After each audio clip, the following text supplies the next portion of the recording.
Hello students, last class में मैंने आपको मिसलेनियस एक्सरसाइज के कुछ क्वेश्चंस करवाए थे जो आपके डाउट्स थे और प्लस कुछ क्वेश्चंस ऐसे थे जो मैंने होमवर्क में नहीं दिए थे। आज मैं आपके साथ मिसलेनियस एक्सरसाइज के एग्जांपल्स डिस्कस करूंगा। यहाँ पे हमारे पास 5 एग्जांपल्स हैं, एग्जांपल नंबर 30 से लेके एग्जांपल नंबर 34 तक। तो चलिए स्टार्ट करते हैं एग्जांपल नंबर 30 से। यहाँ पे क्वेश्चन क्या है एक बार रीड कर लेते हैं। यहाँ पे कहा गया है कि if A B C are positive and unequal, A B और सी जो है ये पॉजिटिव है और अनइक्वल है, इसका मतलब ये अनइक्वल है, बराबर नहीं है, ठीक है। Show that the value of the determinant is negative.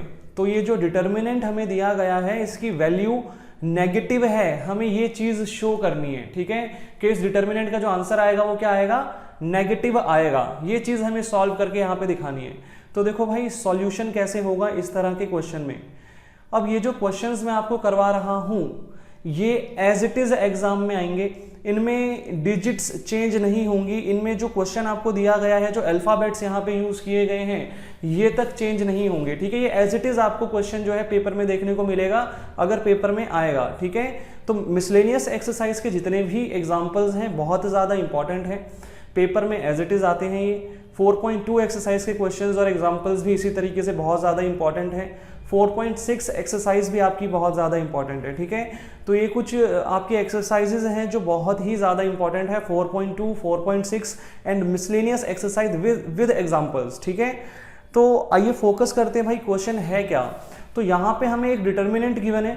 अब यहाँ पे एलिमेंट्स देखना, अगर मैं यहाँ पे कॉलम वाइज देखूँ तो देखो ए बी सी, ऐसे यहाँ पे भी देखो ए बी और सी दिखेगा आपको, ए बी सी, और यहाँ पे भी ए बी सी, ठीक है। तो यहाँ पे माइंड में सबसे पहला जो मेरे माइंड में कॉन्सेप्ट आता है वो ये आता है कि भाई जब एलिमेंट्स सारे सेम हैं तो मैं यहाँ पे एक ऑपरेशन अप्लाई कर सकता हूँ, R1 goes to R1 plus R2 plus R3। ऐसा करने से क्या होगा, ऐसा करने से जो फर्स्ट रो है मेरी उसमें जो एलिमेंट्स होंगे वो सारे सेम बन जाएंगे। देखो कैसे, अब मैं R1, R2 और R3 को अगर ऐड करता हूँ तो यहाँ पे A प्लस बी प्लस सी आएगा फर्स्ट एलिमेंट। ऐसे ही यहाँ पे भी देखो A प्लस बी प्लस सी हो जाएगा और फिर मैं कॉमन ले सकता हूँ, ठीक है, यहाँ पे भी A प्लस बी प्लस सी, ठीक है। सेकंड वाली रो में कोई चेंजेस नहीं होंगे, सेकंड वाली रो एज इट इज जैसे हमने लिखी थी वैसे ही, और यहाँ पे थर्ड रो भी वैसे की वैसे, कोई चेंजेस यहाँ पे नहीं होंगे। अब क्या करेंगे जी, अब कॉमन ले लेते हैं, टेकिंग, यहाँ पे लिखते हैं taking A plus B plus C common, taking A plus B plus C common from R1। तो R1 में से A plus B plus C अगर मैं कॉमन ले लेता हूं तो मुझे बताओ अंदर अब क्या क्या बचेगा। यहाँ पे 1 बचेगा, यहाँ पे भी 1 बचेगा, यहाँ पे भी 1, यहाँ पे B C और A एज इट इज, यहाँ पे C A और B एज इट इज, ठीक है, यहाँ पे कोई चेंजेस नहीं आएंगे। तो इस तरीके से हमारे पास ये डिटर्मिनेंट निकल करके आ गया। अब एक चीज और देखो, यहाँ पे 1 है, यहाँ पे 1 है, यहाँ पे भी 1 है। अब मैं जीरोस बना सकता हूं क्योंकि और कोई प्रॉपर्टी यहाँ पे लगाना असंभव है, कोई और प्रॉपर्टी लगेगी नहीं, तो मैं जीरोस बनाने का प्रयास करूंगा। यहाँ पे ज्यादा से ज्यादा जीरोस बनाने की मैं यहाँ पे कोशिश करके चलूंगा। तो देखते हैं भाई जीरोस कैसे बन सकते हैं। यहाँ पे हम करते हैं operation apply, C2 goes to C2 minus C1, ठीक है। एक तो मैंने ये अप्लाई कर दिया, जब मैं C2 में से C1 माइनस करूंगा तो यहाँ 0 बन जाएगा। ऐसे ही मैं C3 में भी सेम ऑपरेशन अप्लाई कर सकता हूँ, C3 माइनस C1, ठीक है। तो देखो ऑपरेशन अप्लाई करने से क्या होगा, C1 में तो कोई चेंजेस नहीं आएंगे, तो यहाँ पे 1 माइनस 1 0 हो जाएगा, C माइनस B आ जाएगा यहाँ पे, और A माइनस C आ जाएगा यहाँ पे। उसके बाद यहाँ पे 1 माइनस 1 0 हो जाएगा, A माइनस B आ जाएगा यहाँ पे, और B माइनस C आ जाएगा यहाँ पे। तो ये हमारे पास डिटर्मिनेंट आ जाएगा।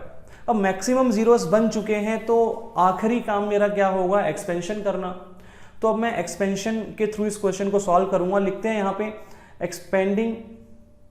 Expanding along R1, expanding along R1। तो देखो भाई R1 के अलोंग में इसको एक्सपेंड करके दिखाऊंगा। तो फर्स्ट एलिमेंट हमारा यहाँ पे क्या था, एक काम करते हैं, ये A प्लस बी प्लस सी हम लिखना भूल गए थे, पहले इसको लिखते हैं, यहाँ पे कॉमन लिया था हमने ये, ठीक है। यहाँ पे भी A प्लस बी प्लस सी जो कॉमन लिया हुआ था पहले वो लिखेंगे। अब आते हैं एक्सपेंशन पे। तो यहाँ पे मैं ब्रैकेट लगाता हूँ, सबसे पहला एलिमेंट मैं 1 लूँगा और ये इवन प्लेस पे है, साइन चेंज नहीं होगा, 1 एज इट इज आ गया। First row first column delete हो गई। अब यहाँ पे देखो b minus C into C minus B, B minus C into C minus B, ठीक है। एक तो ये आ गया हमारे पास, एक तो ये आ गया, और फिर minus A minus C into A minus B, तो ए minus C into A minus B, एक टर्म हमारे पास ये वाली भी आ जाएगी, ठीक है। तो इस तरीके से यहाँ पे हमारे पास ये होगा, ये ब्रैकेट यहाँ पे क्लोज नहीं होगा, यहाँ पे क्लोज होगा ये, ठीक है। तो इस तरीके से ये हो गया हमारे पास 1 इंटू दिस, ठीक है। ये पूरी टर्म को 1 से मल्टीप्लाई किया मैंने। अब देखो भाई, अब क्या करना है, तो अब एक चीज देखना, यहाँ पे है b माइनस सी और यहाँ पे है c माइनस बी। अगर मैं माइनस कॉमन ले लूं तो यहाँ पे b minus C into B minus सी बन जाएगा, ठीक है। मतलब b माइनस सी का होल स्क्वायर हो जाएगा यहाँ पे, ठीक है। तो यही काम करूंगा मैं, देखो ध्यान से, यहाँ पे a plus B plus C तो एज इट इज, यहाँ पे तो कोई चेंजेस नहीं। उसके बाद ब्रैकेट में ये 1 लिखने की कोई आवश्यकता है नहीं, 1 को किसी भी नंबर से मल्टीप्लाई करूंगा तो वही नंबर आएगा, तो लिखने की आवश्यकता ही नहीं है। यहाँ पे b minus C as it is. अब मैं माइनस कॉमन ले रहा हूँ, देखो ये माइनस मैंने बाहर ले लिया और यहाँ पे भी क्या बन गया, b माइनस सी बन गया यहाँ पे भी। उसके बाद बाकी सारी टर्म्स एज इट इज मैंने लिख दी, यहाँ पे कोई चेंजेस हम नहीं कर रहे, तो यहाँ पे कोई चेंजेस नहीं हुए, ये सब एज इट इज। अब यहाँ पे b माइनस सी का होल स्क्वायर बन जाएगा, तो देखो भाई next step, a plus B plus C तो एज इट इज आ गया, ठीक है, ये तो एज इट इज आ गया। और उसके बाद हमारे पास होल स्क्वायर बनेगा, अंदर माइनस तो वैसे का वैसे रहेगा, यहाँ पे माइनस तो वैसे का वैसे रहेगा, और यहाँ पे बन जाएगा b माइनस सी का होल स्क्वायर। उसके बाद माइनस एज इट इज, और मैं इन दोनों को मल्टीप्लाई करवा दूंगा। मल्टीप्लाई करवाने से पहले मैं ब्रैकेट जरूर लगाऊंगा, क्योंकि बाहर माइनस है, तो ब्रैकेट लगाएंगे और इन दोनों का मल्टीप्लीकेशन करेंगे। तो देखो a इंटू ए स्क्वायर, ऐसे ही a इंटू माइनस बी, तो माइनस ए बी, ऐसे ही a इंटू सी माइनस सी, तो माइनस ए सी, ऐसे ही minus C into minus B, तो प्लस बी सी, ठीक है। ये टर्म्स आ गई हमारे पास, ठीक है, ये टर्म्स आ गई। अब क्या करना है जी, अब ये होल स्क्वायर भी खोलेंगे, तो देखो a plus B plus C as it is आ गया, a plus B plus C as it is आ गया। और यहाँ पे देखते हैं जी क्या होगा, यहाँ पे माइनस तो एज इट इज, ब्रैकेट लगाएंगे, a square plus B square minus 2ab, ठीक है। मैंने a माइनस बी का होल स्क्वायर यहाँ पे ओपन कर दिया, और यहाँ पे मैं ब्रैकेट खोलूंगा तो साइन चेंज हो जाएंगे। देखो ब्रैकेट मैंने खोला और ये सारे साइंस अब चेंज हो गए हमारे, ठीक है, ये सारे साइंस चेंज हो गए। सेम काम मैं यहाँ पे भी करूंगा, यहाँ पे भी मैं ब्रैकेट खोलूंगा और साइन चेंज होंगे, तो यहाँ पे भी ब्रैकेट खोल देते हैं, a plus B plus C तो एज इट इज आ गया, और अब यहाँ पे ब्रैकेट खोलेंगे तो ये हो जाएगा minus B square minus C square plus 2bc, ठीक है। और बाकी सारी टर्म्स यहाँ पे एज इट इज आ जाएंगी, जैसे थी वैसे की वैसे यहाँ पे आ जाएंगी। अब एक चीज देखो, minus A square minus B square minus C square, इन तीनों टर्म्स को मैं एक साथ लिखूंगा, देखो ध्यान से, ये a plus B plus C तो एज इट इज, और यहाँ पे ये minus A square minus B square minus C square, ठीक है, ये सारी टर्म्स आ गई।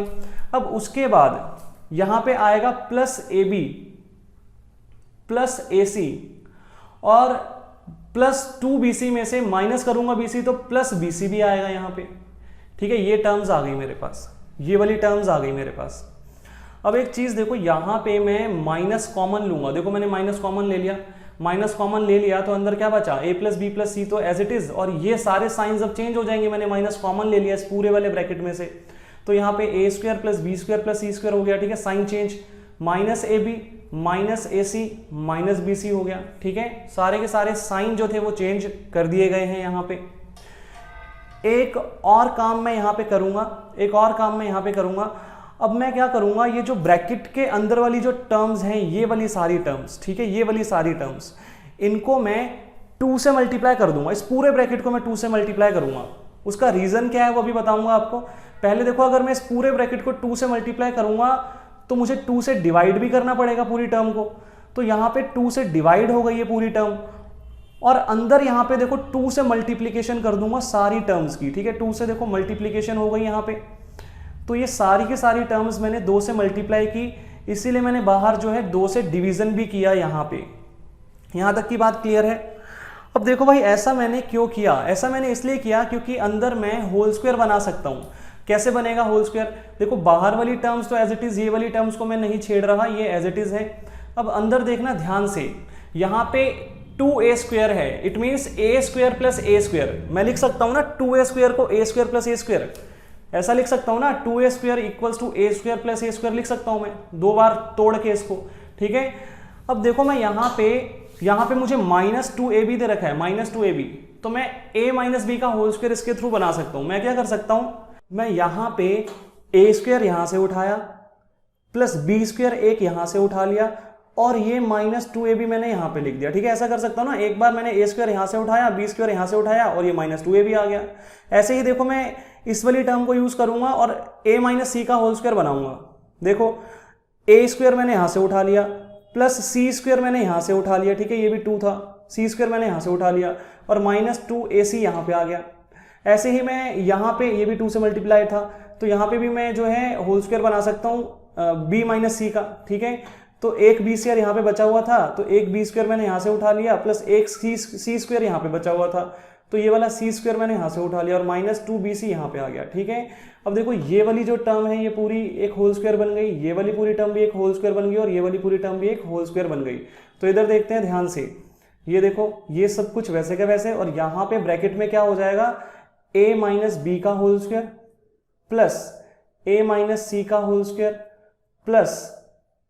प्लस b माइनस सी का होल स्क्वायर, ठीक है। ये टर्म्स आ गई मेरे पास, ये वाली टर्म्स आ गई मेरे पास। अब एक चीज देखना कि a b और c ये तीनों पॉजिटिव टर्म्स थी। हमें क्वेश्चन में कहा गया था कि a b और c पॉजिटिव और अनइक्वल टर्म्स है, इट मींस a b और c पॉजिटिव टर्म्स है, ये पॉजिटिव टर्म्स है। a plus B plus C अगर पॉजिटिव टर्म्स है, इट मींस कि ये 0 से बड़ी होंगी, ये 0 से बड़ी होंगी, इनका समीशन जो है वो 0 से बड़ा होगा, इनका एडिशन जो है वो 0 से बड़ा ही होगा, क्योंकि ये तीनों टर्म्स पॉजिटिव है, ये तीनों टर्म्स ही 0 से बड़ी हैं, तो इनका एडिशन तो 0 से बड़ा होगा ही होगा।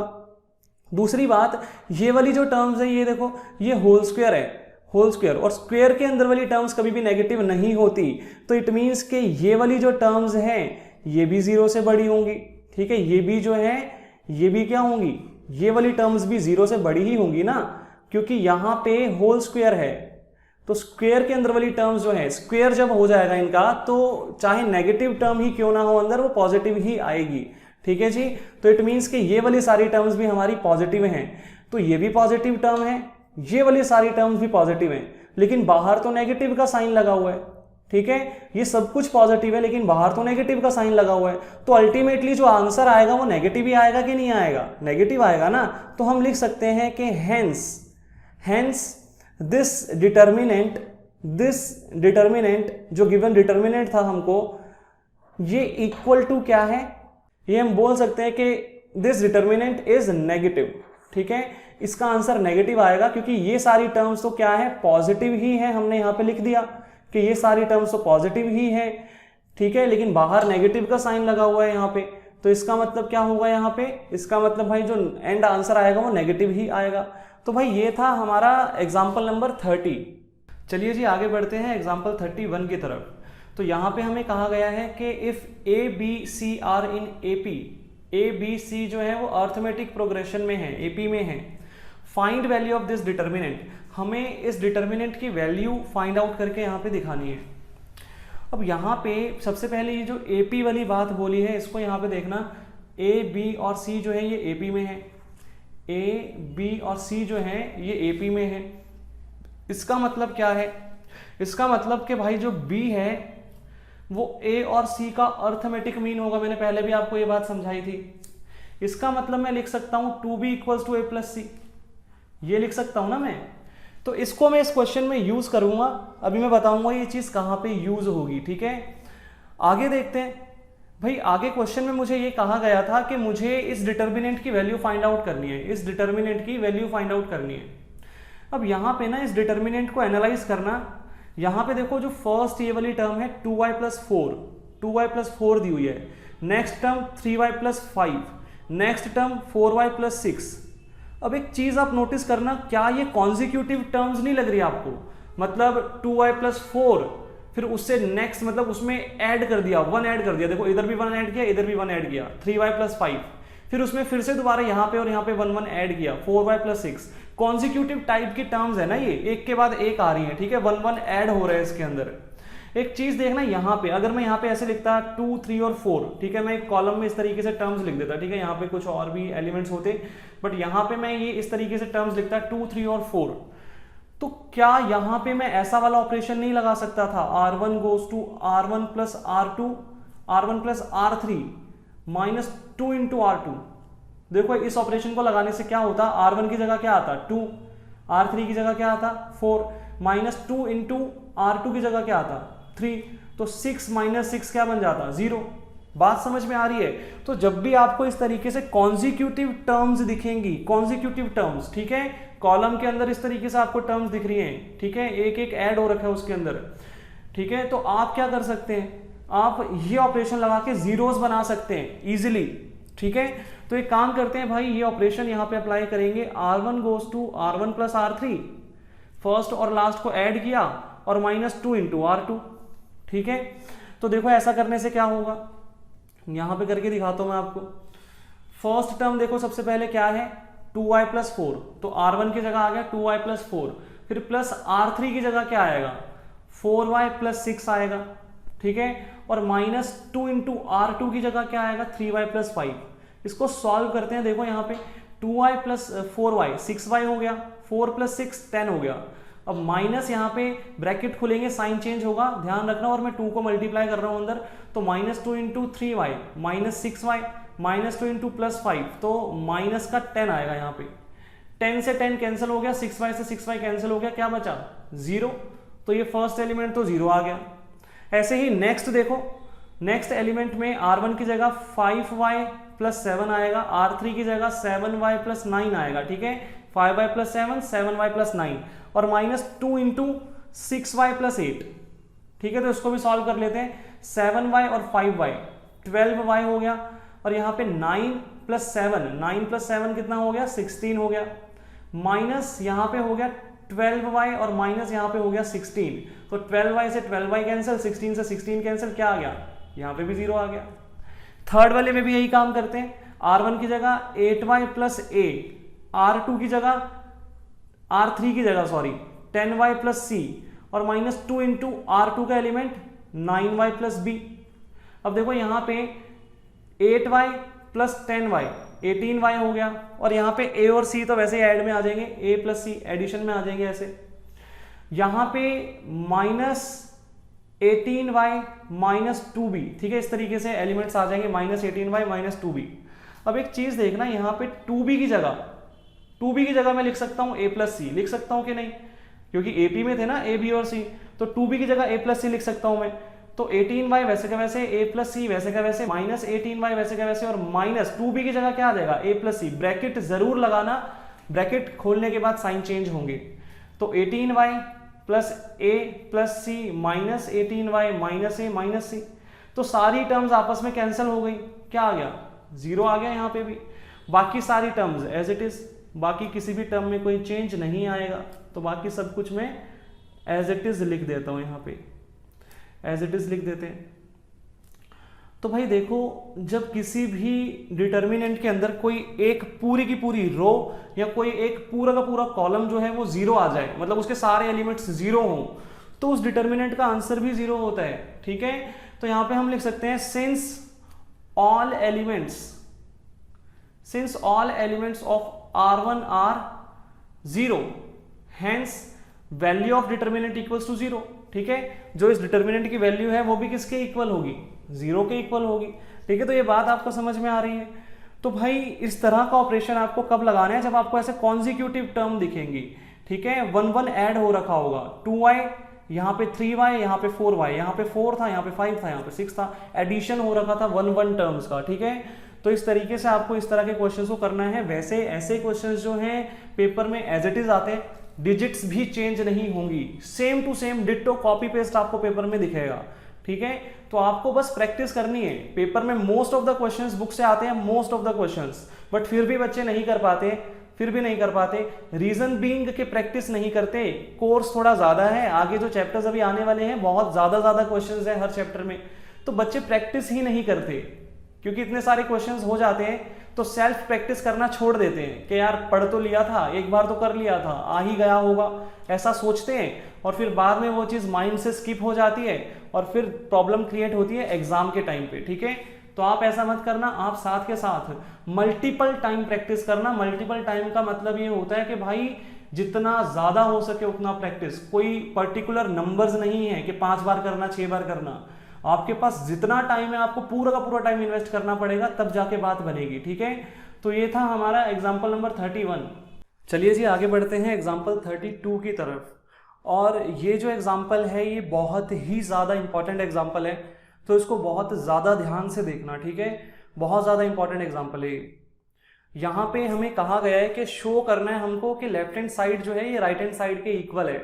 मतलब जब मैं इस डिटर्मिनेंट को सॉल्व करूंगा तो जो मेरा आंसर आना चाहिए वो ये आना चाहिए। ठीक है, ये आंसर मुझे लेके आना है, यहाँ पे ये चीज मुझे प्रूव करनी है। ठीक है, तो देखो भाई कैसे करेंगे इस तरह के क्वेश्चन को। ठीक है, इस क्वेश्चन को कैसे करेंगे, ये जो क्वेश्चन है ये इसी टाइप से आपके पेपर में आएगा। ये जितने भी क्वेश्चंस मैं आपको करवा रहा हूँ ये सारे एज इट इज पेपर में आने वाले क्वेश्चन हैं, इनमें बिल्कुल भी चेंजेस नहीं किए जा सकते। ठीक है, अभी मैं आपको करवाऊंगा तो आपको पता भी चल जाएगा भाई चेंजेस क्यों नहीं किए जा सकते, क्योंकि थोड़ा सा यहाँ पे बहुत ज्यादा याद रखने वाला काम है। ठीक है, आपको याद रखना पड़ेगा, कोई अल्टरनेटिव वे नहीं है इसको करने का। ठीक है, आपको याद ही रखना पड़ेगा कि भाई कैसे करना है, और वो चीज सिर्फ प्रैक्टिस से हो सकती है। ठीक है, तो अब देखते हैं भाई कैसे होगा ये वाला क्वेश्चन एग्जाम्पल 32।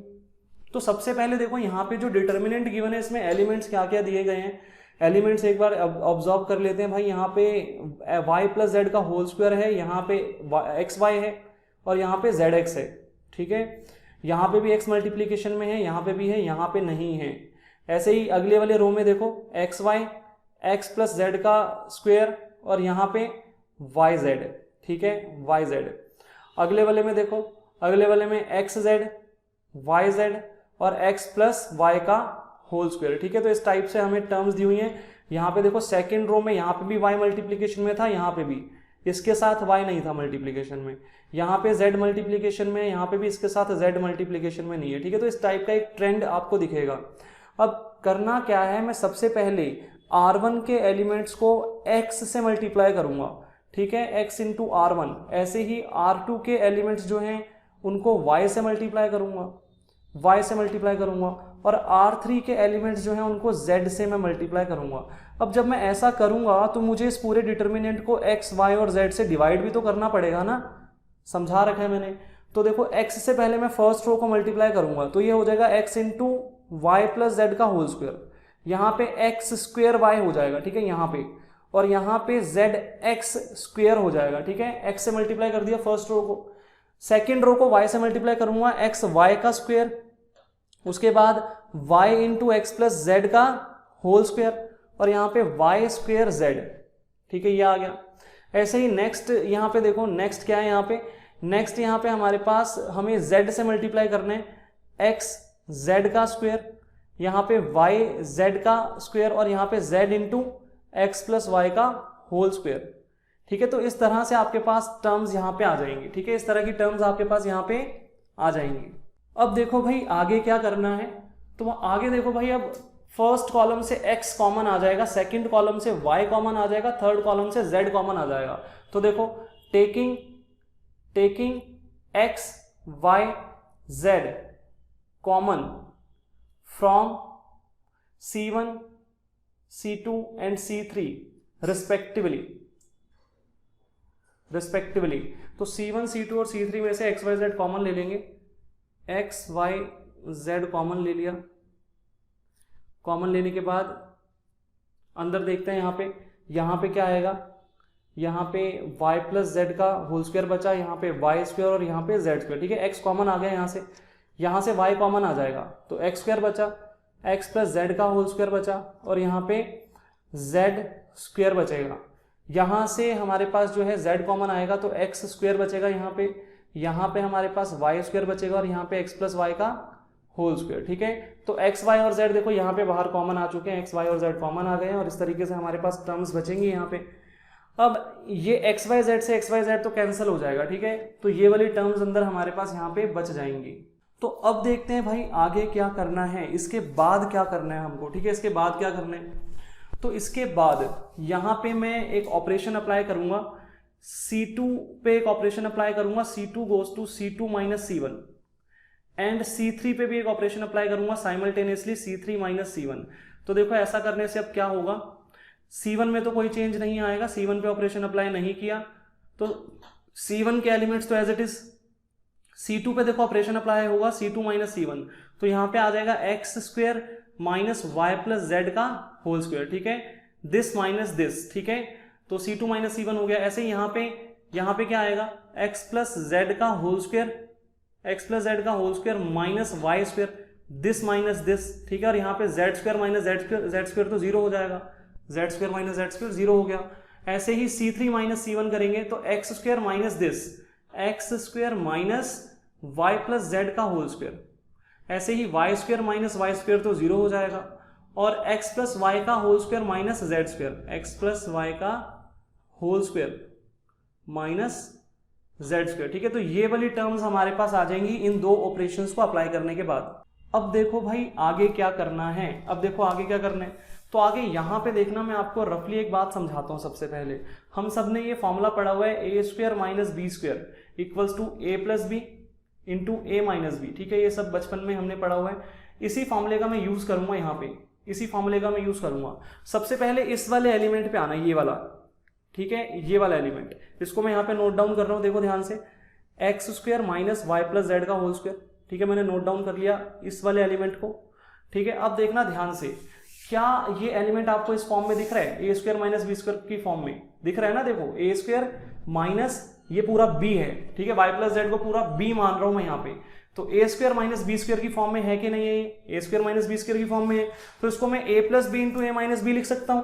इसका मतलब मैं इसको ऐसे लिख सकता हूं, ए प्लस बी, ये ए है मेरा और ये पूरा का पूरा बी है, तो ए plus B into A minus bracket जरूर लगाना बी, ब्रैकेट जरूर लगाना, यहां पे बहुत ज्यादा इंपॉर्टेंट है ब्रैकेट लगाना, बाहर माइनस है और ये दो टर्म्स है, इस पूरे को मैं बी मान रहा हूं, ठीक है, तो a माइनस बी, ठीक है, इस तरीके से इस फॉर्म में लिख सकता हूं कि नहीं लिख सकता, लिख सकता हूं ना मैं इस फॉर्म में। ऐसे ही देखना इस वाले एलिमेंट पे आ जाओ, इस वाले पे, ये वाला जो एलिमेंट है, ठीक है, यहां पे देखो ये हमें एलिमेंट क्या दिया गया है, मैं यहां पे नोट डाउन करता हूं, एक्स प्लस जेड का whole square minus Y square, तो इसको भी मैं A square minus B square की फॉर्म में लिख सकता हूं, A square minus B square, तो इसका मतलब a प्लस बी ऐसे लिख सकता हूं, ये पूरा a प्लस बी, ठीक है, और इनटू में a माइनस, अब यहां पे ब्रैकेट लगाऊं या ना लगाऊं फर्क नहीं पड़ेगा, ये एक ही टर्म है ना ये वाली, तो इसलिए यहां पे ब्रैकेट लगाऊं या ना लगाऊं फर्क नहीं पड़ेगा, तो ब्रैकेट में ये ऐसे आ गया a माइनस बी, ठीक है। ऐसे ही अब इस वाले एलिमेंट पे आना, ये वाले एलिमेंट पे, ठीक है, ये वाले एलिमेंट पे, ये देखो मुझे क्या दिया गया है, X square minus Y plus Z का होल स्क्वायर दिया गया है, तो यहां पे भी A square minus B square की फॉर्म बन रही है, तो यहां पे भी मैं a प्लस बी कर सकता हूं, और a माइनस ब्रैकेट जरूर लगाना, दो टर्म्स है, ठीक है, a माइनस बी कर सकता हूं, ठीक है, ऐसे। और फिर ये वाले एलिमेंट पे आना, ये वाले एलिमेंट पे, यहां पे देखो ये एलिमेंट मुझे क्या गिवन है, इस तरीके से गिवन है मुझे एक्स प्लस वाई का whole square minus Z square, तो ये a है ये b है, तो यहां पे मैं लिख सकता हूं A square minus B square की जगह a प्लस बी और a माइनस बी, यहां पे मैं ब्रैकेट लगाऊं या ना लगाऊं फर्क नहीं पड़ेगा, एक ही एलिमेंट है ना ये, इसलिए अगर दो एलिमेंट्स होते हैं एडिशन या सब्ट्रैक्शन में तो मैं ब्रैकेट जरूर लगाता, ठीक है। तो इस तरीके से इन चार एलिमेंट्स को मैंने आपको जो है इस फॉर्मूले के थ्रू तोड़ के दिखाया, ये बात आपको समझ में आ रही है। तो मैं इन चारों पे ये फॉर्मूला अप्लाई करके ये सारी टर्म्स में लेके आऊंगा। अब देखो ध्यान से, ध्यान देना इन चीजों पे, यहां पे देखो, यहां पे देखो, ये वैसे का वैसे, ठीक है, इस पे कोई चेंज नहीं, ये वाला भी वैसे का वैसे एलिमेंट और ये वाला एलिमेंट भी वैसे का वैसे, इन एलिमेंट्स में कोई चेंज नहीं किया। अब इस वाले एलिमेंट की जगह मैं ये लिखूंगा, ये वाली टर्म लिखूंगा, मैं यहां पे लिखूंगा X plus Y plus Z into X minus bracket जरूर लगाना वाई प्लस जेड, ठीक है। ऐसे ही ये वाले एलिमेंट की जगह मैं ये टर्म लिखूंगा, मैं यहां पे लिखूंगा X plus Y plus Z, ठीक है ना, X plus Z plus Y लिखा हुआ है, X plus Y plus Z भी लिख सकता हूं ना मैं इसको, और इंटू देखो X plus Z minus Y, ठीक है, ये आ गया पूरा का पूरा। ऐसे ही यहाँ पे तो 0 ही रहेगा। फिर इस वाले एलिमेंट की जगह में ये पूरी टर्म लिखूंगा x plus Y plus Z और इनटू में x माइनस ब्रैकेट जरूर लगाना y प्लस जेड, और फिर यहाँ पे तो 0 है, 0 ही रहेगा। और लास्ट वाले ये वाले एलिमेंट की जगह में ये टर्म लिखूंगा x plus Y plus Z और into x plus Y minus Z. ठीक है, ये टर्म्स आ गई और ये डिटर्मिनेंट क्लोज हो गया। ठीक है, यहां तक की बात आपको समझ में आ गई, यहां तक कोई दिक्कत नहीं है। ठीक है जी, तो बहुत स्टेप बाय स्टेप मैं आपको समझा रहा हूँ, सारी बात ध्यान से समझना। अब देखो C2 जो है मेरा, ये वाला कॉलम C2, इसमें से x plus Y plus Z common ले सकता हूं मैं कि नहीं ले सकता? C2 में से x plus Y plus Z common आ रहा है। ऐसे ही C3 में भी देखना x plus Y plus Z common आ रहा है। ये तो 0 है ना, ये और ये तो 0 है, तो x plus Y plus z पूरे कॉलम C3 में से भी मेरा कॉमन आ रहा है। तो यहां पे मैं लिखूंगा taking x plus Y plus Z common from C2 and C3 respectively. तो अब जब मैं कॉमन लूंगा x plus Y plus z दोनों के दोनों कॉलम से, तो बाहर तो x plus Y plus Z का होल स्क्वायर बन जाएगा ना। एक बार यहां से कॉमन लिया, एक बार यहां से कॉमन लिया, तो बाहर आके दोनों मल्टीप्लाई होंगे तो होल स्क्वायर बन जाएगा उनका। अब अंदर क्या बचेगा, यहाँ पे देखो अंदर क्या बचेगा मेरे पास, यहाँ पे बचेगा y प्लस जेड का होल स्क्वायर, यहाँ पे y स्क्वायर, यहाँ पे z स्क्वायर, यहाँ पे क्या बचेगा x minus Y plus z, bracket जरूर लगाना यहाँ पे x plus Z minus y, यहाँ पे 0, यहाँ पे क्या बचेगा x minus Y plus z, bracket जरूर लगाना है यहाँ पे 0, और यहाँ पे x plus Y minus Z. ठीक है, अब इस तरीके से मेरे पास ये क्वेश्चन यहाँ पे आया। ठीक है, यहाँ तक की बात आपको समझ में आ गई होगी, यहाँ तक कोई प्रॉब्लम नहीं है। अब देखते हैं जी आगे। अब इसके बाद हम क्या करेंगे, तो इसके बाद मैं अब ऑपरेशन लगाऊंगा R1 पे। R1 पे मैं क्या ऑपरेशन लगाऊंगा, R1 पे मैं ऑपरेशन लगाऊंगा यहाँ पे R1 minus R2 plus R3। देखना मैंने R2 प्लस R3 को ब्रैकेट में रखा है, यहाँ पे ब्रैकेट में रखा है। ठीक है, ब्रैकेट में रखा हुआ है यहाँ पे ऐसे। ठीक है, तो इस बात का ध्यान रखना, पहले मैं R2 और R3 को ऐड करूंगा, फिर जो भी आएगा उसको मैं R1 में से लेस करूंगा। देखो मैं आपको करके दिखाता हूं इस चीज को, मैं आपको रफली इस चीज को जो है करके दिखाता हूं। यहाँ पे देखना आप, यहाँ पे देखना आप इस चीज को, बाहर जो x plus Y plus Z का होल स्क्वायर है वो तो वैसे का वैसे रहेगा। अब मैं ये ऑपरेशन आपको लगा के दिखाऊंगा R1 के ऊपर। ठीक है, R1 पे ऑपरेशन अप्लाई कर रहे हैं हम लोग, तो R1 का एलिमेंट तो वैसे का वैसे, तो देखो y प्लस जेड का होल स्क्वायर जो था फर्स्ट एलिमेंट R1 का, वो तो वैसे का वैसे, और माइनस का साइन आ गया, फिर ब्रैकेट लगाएंगे R2 प्लस R3, तो देखो y square plus Z square, Y square plus Z square, तो ब्रैकेट यहाँ पे जो लगाया है मैंने ये जरूर लगाना है आपको ऐसे। ठीक है, अब देखो ब्रैकेट खोलूंगा तो साइन चेंज होगा, ये होल स्क्वायर वैसे का वैसे minus Y square minus Z square हो गया, साइन चेंज हो गए। ठीक है, अब मैं इस होल स्क्वायर को खोलूंगा, A square plus B square plus 2ab minus Y square minus Z square वैसे का वैसे। ठीक है, अब यहाँ पे देखो जेड स्क्वायर से Z square cancel, Y square से वाई स्क्वायर कैंसिल, तो क्या बचा 2yz बचा ना, 2yz। तो यहाँ पे R1 पे क्या आ गया 2yz आ गया, यहाँ पे ये वाला एलिमेंट वैसे का वैसे और ये वाला एलिमेंट भी वैसे का वैसे। ऐसे ही ये ऑपरेशन में यहाँ पे भी लगाऊंगा सेकंड वाले एलिमेंट पे, तो देखो R1 की जगह क्या है x minus Y plus z, ये ब्रैकेट जरूर लगाना है आपको, ब्रैकेट खुल के साइन चेंज होगा, और यहाँ पे देखो ऑपरेशन के थ्रू माइनस का साइन वैसे का वैसे, और ब्रैकेट में R2 प्लस R3, तो R2 हमारे पास ये है। ठीक है, R2 प्लस R3 0 है, नहीं भी लिखूंगा तो कोई फर्क नहीं पड़ेगा। अब देखो मैं साइन चेंज कर दूंगा ब्रैकेट खोल के, तो x minus y minus z हो गया, और minus x minus z plus y हो गया। ठीक है, इस तरीके से साइन चेंज हो गए हमारे, y से y कैंसिल, x से x कैंसिल, तो माइनस 2z आ गया, यहाँ पे लिखते हैं माइनस 2z। ये वाली टर्म्स एज इट इज, इनमें कोई चेंज नहीं आएगा, ये एज इट इज। ठीक है, ऐसे ही थर्ड वाले एलिमेंट पे भी ये वाला ऑपरेशन लगाते हैं, देखो ध्यान से, यहाँ पे R1 की जगह आ जाएगा x minus Y plus z, फिर ऑपरेशन में माइनस का साइन था तो माइनस, फिर R2 plus R3 plus R3। ठीक है, इस तरीके से आ गया। अब देखो ब्रैकेट खुलेंगे, साइन चेंज हो जाएंगे, x minus y minus z minus x minus Y plus Z. ठीक है, साइन चेंज कर दिए सारे, तो यहाँ पे देखो, यहाँ पे z से z कैंसिल हो गया, x से x कैंसिल हो गया, माइनस 2y आ गया, तो यहाँ पे लिखते हैं माइनस 2y। ठीक है, और बाकी सारी की सारी टर्म्स एज इट इज ही रहेंगी, उनमें कोई बदलाव नहीं आएंगे। ठीक है, तो इस तरीके से ये वाला डिटर्मिनेंट हमारे पास आ गया, इस तरीके से आ गया हमारे पास डिटर्मिनेंट। अब देखो भाई, अब क्या करना है, तो अब मैं एक ऑपरेशन लगाऊंगा यहाँ पे। अब मैं ऑपरेशन लगाऊंगा C2 पे। क्या ऑपरेशन लगाऊंगा मैं C2 पे? तो C2 पे मैं ऑपरेशन लगाऊंगा भाई C2 minus C1 upon y, C2 minus C1 upon y, और साइमल्टेनियसली मैं ऑपरेशन लगाऊंगा C3 पे। C3 goes to C3 minus C1 upon z। ठीक है, ये दो ऑपरेशन मैं यहाँ पे लगाऊंगा। तो देखते हैं भाई ये ऑपरेशन लगाने से क्या होगा। सबसे पहले ये जो बाहर x plus Y plus Z का होल स्क्वायर है, ये तो वैसे का वैसे रहेगा, इसमें कोई बदलाव नहीं आएगा। अब अंदर देखो, ये ऑपरेशन C2 और C3 पे अप्लाई हो रहा है, C1 में कोई चेंज नहीं आएगा। C1 के जो एलिमेंट्स हैं वो एज इट इज रहेंगे, C1 में कोई बदलाव नहीं आएगा। अब देखो ये ऑपरेशन मैं आपको अप्लाई करके बताता हूँ। ये ऑपरेशन मैं आपको यहाँ पे देखना, यहाँ पे अप्लाई करके बताऊंगा मैं आपको। C2, तो ये रहा भाई C2 का element minus 2z minus C1 का एलिमेंट ये रहा 2yz अपॉन y, तो अपॉन y। अब देखो ये y से y कैंसिल हो गया, तो 2z, और यहाँ पे ना एक काम करना, प्लस लगा देना, नहीं तो ये कटेगा नहीं, ये प्लस लगाना है यहाँ पे आपको। ठीक है, तो ये आपको करना पड़ेगा, इस तरीके से याद रखना पड़ेगा इन चीज़ों को।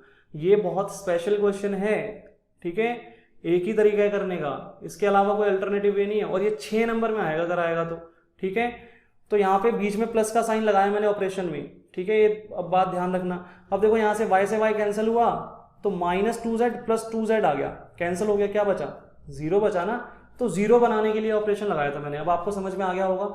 ऐसे ही आगे देखो, अब यहाँ पे भी ऑपरेशन C2 में, पूरे C2 में लगाना है मुझे, यहाँ पे भी लगाऊंगा, तो x plus Y minus z, यहाँ पे देखो x plus Z minus y, sorry x plus Z minus y, और यहाँ पे क्या आएगा plus C1 upon Y. C1 का एलिमेंट यहाँ पे वाई स्क्वायर है, तो वाई स्क्वायर अपॉन वाई, तो एक y से एक y कैंसिल हो गया। अब ये y प्लस का है ये वाला, और ये वाला माइनस का है, तो ये दोनों भी आपस में कैंसिल हो गए, तो x प्लस जेड बचा, तो यहाँ लिखते हैं x प्लस जेड। ठीक है, और ऐसे ही फिर थर्ड वाले एलिमेंट पे भी, C2 के थर्ड वाले एलिमेंट पे भी यहाँ पे मैं ऑपरेशन लगाऊंगा, ये वाला C2 की जगह तो 0 आ गया, 0 है यहाँ पे, और फिर प्लस C1 का एलिमेंट है जेड स्क्वायर, और अपॉन में मुझे क्या करना है y, तो ये क्या आ गया Z square upon Y, Z square upon Y आ गया यहाँ पे। ठीक है, तो ये मैंने C2 पे लगाया था ऑपरेशन। अब यही ऑपरेशन मैं C3 पे भी लगाऊंगा, तो देखो भाई C3 पे लगाते हैं। C3 ये रहा C3 प्लस C1 अपॉन 2, तो C3 ये रहा माइनस 2y प्लस C1 कितना है हमारा यहाँ पे 2yz अपॉन कितना है z है, z से z कैंसिल, 2y से 2y कैंसिल, यहाँ पे 0 आ गया। ऐसे ही देखो आगे 0 प्लस C1 कितना है y स्क्वायर अपॉन z, तो ये y स्क्वायर अपॉन z आ गया, y स्क्वायर अपॉन z आ गया। और लास्ट एलिमेंट में देखना x plus Y minus z plus C1 का एलिमेंट है z स्क्वायर अपॉन z, तो z से z कैंसिल हो गया, और ये वाले z से ये वाला z कट गया, तो क्या बचा x प्लस वाई। ठीक है जी, तो ये आपके पास इस तरीके से एक डिटर्मिनेंट आ गया। अब देखो R1 में हमारे पास मैक्सिमम जीरोस बन चुके हैं, R1 में, तो मैं एक्सपेंड करूंगा अलोंग R1, तो लिखते हैं एक्सपेंडिंग अलोंग R1। तो बाहर जो एलिमेंट्स हैं वो तो वैसे के वैसे रहेंगे, x plus Y plus Z का होल स्क्वायर, और यहाँ पे फर्स्ट एलिमेंट क्या है 2yz। ठीक है, इनटू में first row first column delete हो गया, this into this minus this into this, तो देखो this into this x plus y into x plus Z. ठीक है, और माइनस दिस इंटू दिस, तो z square upon y into y square upon z. तो इस तरीके से हमारे पास ये टर्म्स आ गई। अब देखो y से y कैंसिल हो गया, z से z कैंसिल हो गया। ठीक है, तो यहाँ पे क्या बचेगा x plus Y plus Z का होल स्क्वायर, ये तो वैसे का वैसे रहेगा। अंदर देखो 2yz वैसे का वैसे, 2yz वैसे का वैसे, और यहाँ पे ब्रैकेट में देखो अब क्या होगा, मैं मल्टीप्लाई करूंगा, इसको इससे मल्टीप्लाई करेंगे x स्क्वायर, इसको इससे मल्टीप्लाई करेंगे तो प्लस zx, फिर इसको इससे मल्टीप्लाई करेंगे तो प्लस yx, और प्लस इसको इससे मल्टीप्लाई करेंगे तो प्लस yz। ठीक है, इस तरीके से आ गया हमारे पास, और उसके बाद माइनस ये हो गया zy या yz। ठीक है, एक ही बात है, तो ये टर्म्स आ गई हमारे पास। अब देखो yz से yz तो कैंसिल हो गया यहाँ पे, तो बचा क्या हमारे पास, लिखते हैं यहाँ पे x plus Y plus Z का होल स्क्वायर इंटू में 2yz, और ब्रैकेट में देखना x square plus z x plus y x. ठीक है, बस इतना ही तो बचा। ठीक है, इतना ही बचा। अब ये जो 2yz है इसको मैं अंदर मल्टीप्लाई करूंगा इन सारी टर्म्स के साथ, इन सारी टर्म्स के साथ, तो x plus Y plus Z का होल स्क्वायर तो वैसे का वैसे मल्टीप्लीकेशन करते हैं। देखो यहाँ पे 2x स्क्वायर वाई जेड, ठीक है, ऐसे ही plus 2z square X Y, ठीक है, मल्टीप्लीकेशन समझ में आ रही है ना। 2 फिर यहाँ पे z स्क्वायर और फिर एक्स वाई, ऐसे यहाँ पे 2y स्क्वायर एक्स जेड, ठीक है, ये सारी टर्म्स आएंगी ऐसे मल्टीप्लीकेशन करने के बाद। अब देखो x plus Y plus Z का होल स्क्वायर तो वैसे का वैसे। अब यहां अंदर से ना मैं कॉमन ले रहा हूं, देखो क्या कॉमन ले रहा हूं मैं, 2xyz कॉमन आ रहा है, 2xyz इस पूरे में से कॉमन आ रहा है। देखो यहाँ पे भी 2xyz है, यहाँ पे भी 2xyz है, यहाँ पे भी 2xyz है, कॉमन ले लिया। अब ब्रैकेट में क्या बचेगा, X square plus Y square plus Z square, ठीक है, यही तो बचेगा, X square plus Y square plus Z square, यही बचेगा, ठीक है। तो यहाँ पे देखो X plus Y plus Z बचेगा, X square Y square Z square नहीं बचेगा, स्क्वायर थोड़ा ना आएगा, ठीक है, X plus Y plus Z बचेगा, ठीक है, 2xyz कॉमन ले लिया ना मैंने, तो यहाँ पे एक x बचेगा, यहाँ पे एक z बचेगा और यहाँ पे एक y बचेगा, तो x plus Y plus Z बचेगा, ठीक है। तो देखो x plus Y plus Z का होल स्क्वायर था और into x plus Y plus z होगा, तो यहाँ पे क्या बन जाएगा, x plus Y plus Z का होल क्यूब बन जाएगा और इंटू में 2xyz, ठीक है, इस तरीके से। तो यही चीज हमको प्रूव करनी थी। देखो क्वेश्चन के स्टार्टिंग में यही तो मांगा गया था, 2xyz into x plus Y plus Z का होल क्यूब, ठीक है, यही मांगा गया था ना। तो ये क्वेश्चन थोड़ा सा स्पेशल क्वेश्चन है भाई, अच्छे से बार बार करना पड़ेगा, एक बार में नहीं होगा, पहले बता रहा हूं मैं, ठीक है, एक बार में नहीं होगा, मल्टीपल टाइम करना पड़ेगा। अगर मान लो अभी समझ में आ भी गया, फिर भी बार बार प्रैक्टिस करनी पड़ेगी, क्योंकि नहीं पता एग्जाम टाइम तक याद रहेगा कि नहीं रहेगा, क्योंकि इतने सारे यहाँ पे ऑपरेशंस अप्लाई हो रहे हैं बीच में, और स्पेसिफिकली यही ऑपरेशंस अप्लाई होंगे, इनके अलावा दूसरा कुछ ट्राई करोगे तो गलत हो जाएगा, ठीक है। तो आपको इसी तरीके से करना ही पड़ेगा इसको, कोई और अल्टरनेटिव है नहीं। यहाँ पे थोड़ा सा टफ है क्वेश्चन, बट इंपॉर्टेंट बहुत ज्यादा है, तो इसलिए मैं करवा रहा हूं, इसको करना बार बार आप, ठीक है, मल्टीपल टाइम करना पड़ेगा इसको। तो बच्चों नेक्स्ट क्वेश्चन अब जो हमें करना है वो है एग्जाम्पल नंबर 33, एग्जाम्पल नंबर 33।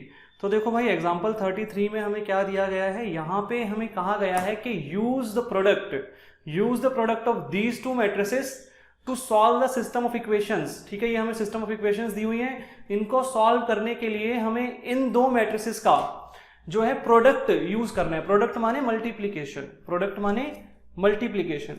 अब एक चीज देखना, इस तरह का क्वेश्चन जब भी आएगा, ठीक है, ये एक स्पेशल टाइप ऑफ क्वेश्चन है, इस तरह का क्वेश्चन जब भी आएगा तो यहां पे ये जो आपको दो मैट्रिसेस दिए गए ना, ये वाले दो मैट्रिसेस मल्टीप्लाई जिनका हमें करना है, इनमें से कोई एक जो है हमारा मैट्रिक्स ए होगा।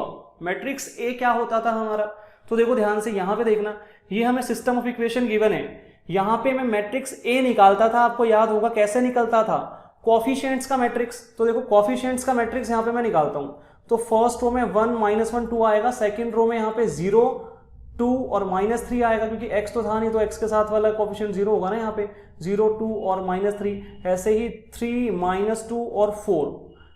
अब एक चीज देखना, क्या ये जो A मैट्रिक्स है इन दोनों में से कोई ऐसा वाला मैट्रिक्स गिवन है मुझे सेम यही आइडेंटिकल, तो हाँ भाई ये देखो ये जो फर्स्ट वाला मैट्रिक्स है ये मेरा A मैट्रिक्स ही तो है, ये A मैट्रिक्स है ना। तो इस तरह के क्वेश्चंस में ये कंडीशन हमेशा होगी, जब वो बोलेगा दो मैट्रिसेस का प्रोडक्ट यूज करो सिस्टम ऑफ इक्वेशन को सॉल्व करने के लिए, तो आपको इन दोनों में से जो एक मैट्रिक्स है वो कौन सा होगा, A मैट्रिक्स गिवन होगा हमेशा, इन दोनों में से एक मैट्रिक्स A मैट्रिक्स गिवन होगा, ठीक है, इस बात का ध्यान रखना। अब देखो मैं क्या करता हूं, इन दोनों का प्रोडक्ट करता हूं, क्योंकि क्वेश्चन में बोला इन दोनों का प्रोडक्ट हमें निकालना है, तो हम इन दोनों मैट्रिसेस का प्रोडक्ट निकालते हैं, यहां पे लिखते हैं सॉल्यूशन। तो प्रोडक्ट निकालेंगे, मैं दोनों मैट्रिसेस को यहां पे नोट डाउन कर लेता हूं, 1 -1 2 0 2 -3 3 -2 4,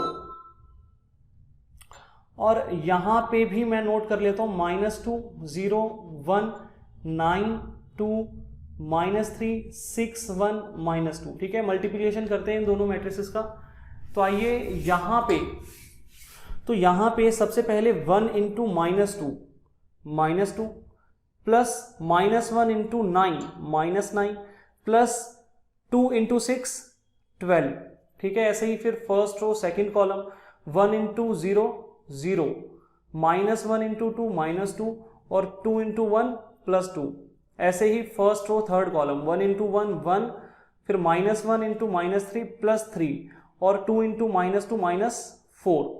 ऐसे ही अब सेकेंड रो फर्स्ट कॉलम, तो 0 इंटू -2 0, फिर 2 इंटू 9 +18 हो गया, और -3 इंटू 6 -18 हो गया यहाँ पे, ठीक है। ऐसे ही second row second column 0 into 0 0, 2 into 2 4, -3 into 1 -3। ऐसे ही second row third column 0 into 1 0, 2 into -3 -6, और -3 इंटू -2 +6, ठीक है। ऐसे ही third row first column 3 into -2 -6, उसके बाद -2 इंटू 9 -18, एंड -2 इंटू 6 -12, ठीक है। एक बार दोबारा क्रॉस चेक करते हैं, 3 इंटू -2 -6 हो गया, -2 इंटू 9 -18 हो गया, और यहाँ पे दोबारा से एक बार क्रॉस चेक कर लेते हैं, 3 इंटू दोबारा से एक बार क्रॉस चेक कर लेते हैं, 3 इंटू -2 -6 हो गया, -2 इंटू 9 -18 हो गया, और 4 इंटू 6 24, तो यहाँ पे +24 आना था। तो कैलकुलेशन पे आप ध्यान देना, ठीक है, ये गलती हो गई। अब आगे देखो, R3 को थर्ड रो सेकेंड कॉलम से मल्टीप्लाई करेंगे, 3 इंटू 0 0 प्लस -4 और +4, ठीक है। ऐसे ही थर्ड रो थर्ड कॉलम, तो यहाँ पे आएगा 3 + 6 और माइनस यहाँ पे आएगा हमारे पास 8, ठीक है। तो इस तरीके से एक मैट्रिक्स हमारे पास आएगा। अब इसको सॉल्व कर लेते हैं हम लोग, सिंप्लीफाई कर लेते हैं थोड़ा सा। तो देखो यहाँ पे हमारे पास ये हो गया, ये वाला एलिमेंट हमारे पास आ गया 1, ठीक है, क्योंकि -2 और -9 -11 + 12 1 हो गया। यहाँ पे आ गया 0, यहाँ पे आ गया 0, यहाँ पे भी 0 आ गया, यहाँ पे 1 आ गया, यहाँ पे आ गया 0, यहाँ पे हमारे पास आ गया 0, यहाँ पे भी आ गया 0, और यहाँ पे आ गया 1, ठीक है। तो ये हमने थोड़ा सा जो है कैलकुलेशन कर ली। अब एक चीज देखना, इन दोनों मैट्रिक्सेस को मल्टीप्लाई करके जो मेरा आंसर आया वो तो आइडेंटिटी मैट्रिक्स आ गया ना, आइडेंटिटी मैट्रिक्स आ गया। मैंने आपको एक चीज पढ़ाई थी, A into A inverse equals to I होता है, ये चीज पढ़ी थी ना हमने, A into A inverse equals to I होता है। अब इन दोनों मैट्रिक्स में से ये वाला मैट्रिक्स तो A था, तो इसका मतलब ये क्या हो गया, ये A इनवर्स हो गया ना। तो इसका मतलब भाई डायरेक्टली, हेंस हम यहां पे लिख सकते हैं कि A इनवर्स क्या है। मतलब अब A इनवर्स जो हमें निकालना पड़ता था वो हमें डायरेक्टली पता चल गया, हमारा तो काम थोड़ा इजी हो गया। ये वाला मैट्रिक्स A इनवर्स है, सीधा सीधा यहां पे लिख देते हैं, सीधा सीधा हमारे पास A इनवर्स आ गया, हमारा काम थोड़ा सा कम हो गया यहाँ पे, ठीक है, इजी हो गया थोड़ा सा, ठीक है। बात समझ में आ रही है। अब हमें सिस्टम ऑफ इक्वेशन सॉल्व करनी थी, तो सिस्टम ऑफ इक्वेशन तो वैसे ही सॉल्व होंगी, capital X equals to A inverse into B करना था ना हमको। तो यहाँ पे देखो B क्या निकलेगा, इस वाले मैट्रिक्स से B मैट्रिक्स बना लेता हूं मैं, जो कॉन्स्टेंट्स होते थे उनका मैट्रिक्स। तो ये B मैट्रिक्स आएगा हमारे पास, यहाँ पे वैल्यू सब्सटीट्यूट कर दूंगा।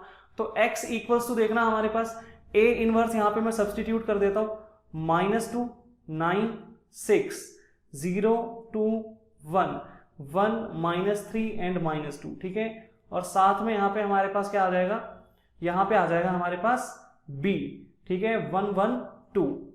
क्लियर है यहाँ तक की बात। मल्टीप्लीकेशन करते हैं यहाँ पे, ये x वैसे का वैसे मल्टीप्लीकेशन करेंगे, -2 इंटू 1 -2, 0 इंटू 1 0, और 1 इंटू 2 2, ठीक है।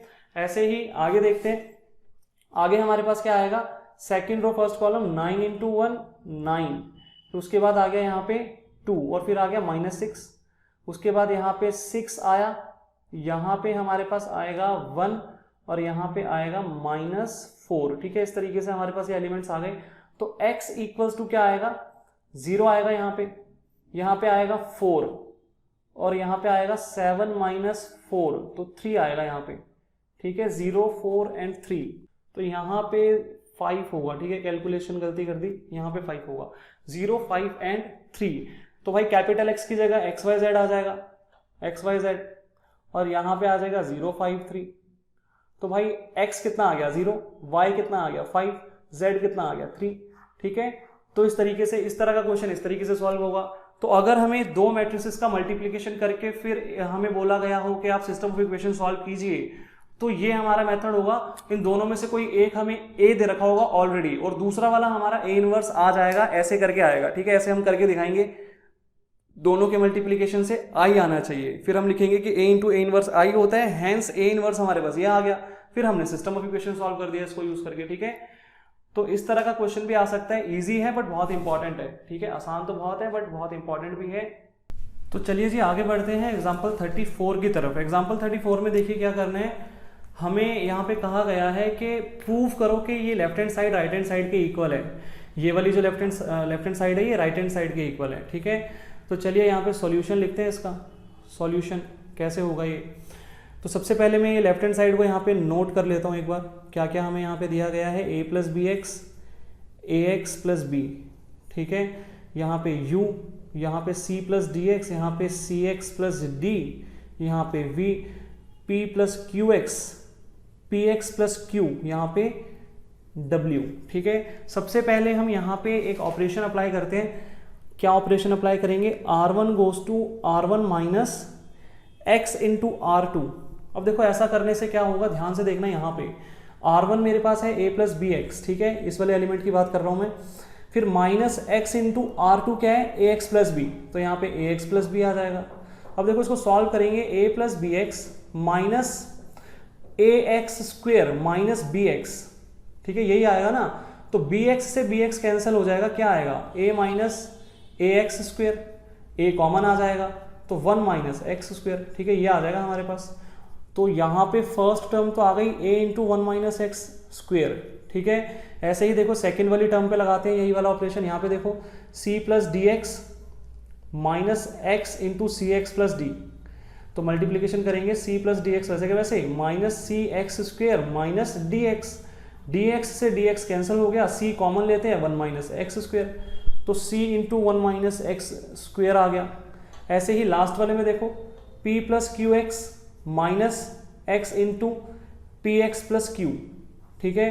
तो p प्लस क्यू एक्स वैसे के वैसे माइनस पी एक्स स्क्वेयर और माइनस क्यू एक्स से Q x cancel, p common लेते हैं 1 माइनस एक्स स्क्वेयर, तो p into 1 minus X square यहाँ पे आ गया। बाकी सारी टर्म्स एज इट इज आ गई यहाँ पे, तो बाकी सारी टर्म्स एज इट इज आ गई, इनमें कोई चेंजेस नहीं आए, ठीक है। ये सारी टर्म्स एज इट इज आ गई।